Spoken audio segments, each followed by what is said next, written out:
नमस्कार, राधे राधे, जय श्री राधे। देखिए, बहुत लोगों के क्वेश्चन होते हैं कि गुरुदेव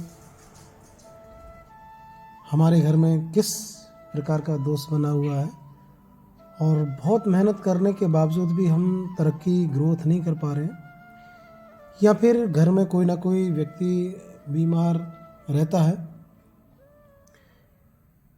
या आपस में घर में कलेश इत्यादि रहना, ये स्थिति जब बनी रहती है तो आदमी बहुत विचलित हो जाता है। तो ऐसे कई बार प्रश्न आते हैं, तो आज हम आपको जानते हैं, अवगत कराते हैं, और आप स्वयं अपनी कुंडली या प्रश्न कुंडली के आधार से भी जान सकते हैं कि किस प्रकार का दोष कुंडली में बना हुआ है, और वो आप जानते हैं। और जिन भाइयों ने माँ भगवती ज्योतिष केंद्र के चैनल को सब्सक्राइब नहीं किया है वो सब्सक्राइब कर रहे हैं, और लाइक आई बेल को ज़रूर दबाएं, क्योंकि मैं इसी प्रकार की अच्छी अच्छी जानकारी आप लोगों को अवगत कराता रहूँगा। तो विलंब ना करते हुए चलते हैं मेन पॉइंट पर। देखिए, जब व्यक्ति किसी भी टाइम आता है, तो जो मान लीजिए वो जितने भी टाइम आया उस टाइम उसका लगन कुंडली बना लीजिए। उस व्यक्ति की लगन कुंडली बना लेते हैं, इसे कहते हैं प्रश्न कुंडली। मान लीजिए, थोड़ी देर को उदाहरण के तौर से बताता हूँ, 12 बजे आया और 12 बजे उसका लगन अगर मेष बैठता है, तो मेष का मतलब होता है पहली राशि। तो पहली राशि से काउंटिंग करते हैं, 1 2 3 4 5 6 7 8 9 10 11 12, इस तरह से राशियों को बिठा लेंगे। सही है। राशियों को बिठाने के बाद में इसमें फिर ग्रह भर लेते हैं। जैसे कि हो सकता है कि इसमें आपका सूर्य बैठा हो, उसमें मंगल बैठा हो, उसमें हो सकता है चंद्रमा बैठा हो, किसी में कुछ भी ग्रह बैठा हो।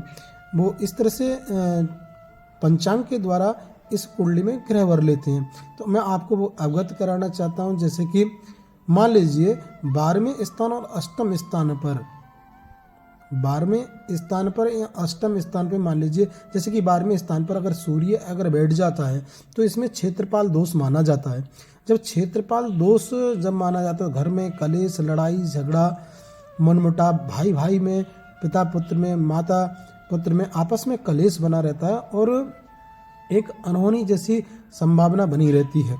दूसरा, अगर इसमें इसी भाव में अगर चंद्रमा बैठ जाता है या अष्टम भाव में चंद्रमा बैठ जाता है, तो ये मान लीजिए शीतला माता का दोष होता है, जो आपके जैसे कि गर्मी के महीने में शीतला माता की पूजा होती है बच्चों के लिए, तो उस माता का दोष होता है। इसके लिए मनाने से ये दोष खत्म हो जाता है। दूसरा, ये बुध अगर अष्टम स्थान या 12वें स्थान पर अगर बुध बैठ जाता है, आपकी लगन कुंडली के आधार से या प्रश्न कुंडली के आधार से अगर यहाँ बैठ जाता है, तो ये मान लीजिए आपके कुल देवी देवताओं का दोष बनाओ। जो भी कुल में आपकी देवी की पूजा होती है उसकी पूजा करें, कि ये घरेलू पैतृक देवियाँ होती हैं उनकी पूजा होती है।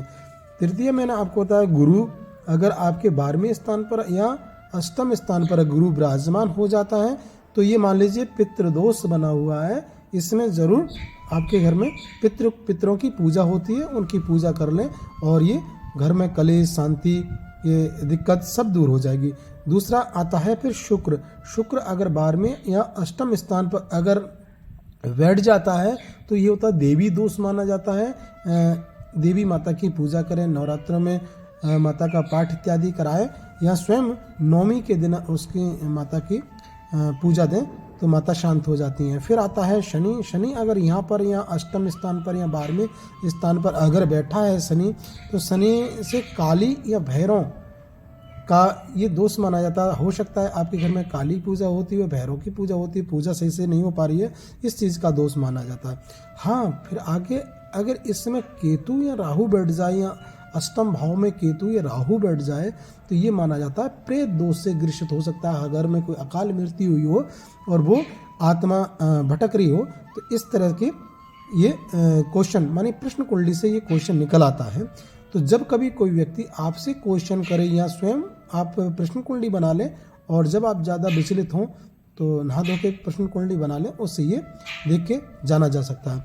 जैसे कि आपके पास में अगर जन्म कुंडली है, आपके पास में जन्म पत्रिका है, तो देख लें दूसरे स्थान पर या पंचम स्थान पर या नवम स्थान पर अगर आपके शनि महाराज जी बैठे हैं, राहु महाराज जी बैठे हैं, केतु, अगर इनमें से कोई सा भी ग्रह आपके दूसरे स्थान पर आ जाता है या पंचम स्थान पर आ जाता है, नवम स्थान पर अगर कोई सा भी ग्रह अगर आ जाता है, तो ये समझ लीजिए कि हमारा घर पितृदोष से ग्रसित बना हुआ है, और पितृदोष को शांति करें और घर में सुख शांति का माहौल हो जाएगा। सही है। दूसरा टॉपिक, जैसे कि आपका राहु और सूर्य की अगर कहीं पर युति होती है जन्म कुंडली के आधार से, तो ये समझ लीजिए कि एक तो सूर्य ग्रहण योग बन गया है, हमेशा छवि धूमिल रहेगी। दूसरा कि आप भी पितृदोष से ग्रसित कुंडली मानी जाती है। तो पितरों को शांत करें, और फिर मैं आता हूँ नए टॉपिक के साथ में। जय सिया राम, जय श्री श्याम, जय माता दी, राधे राधे।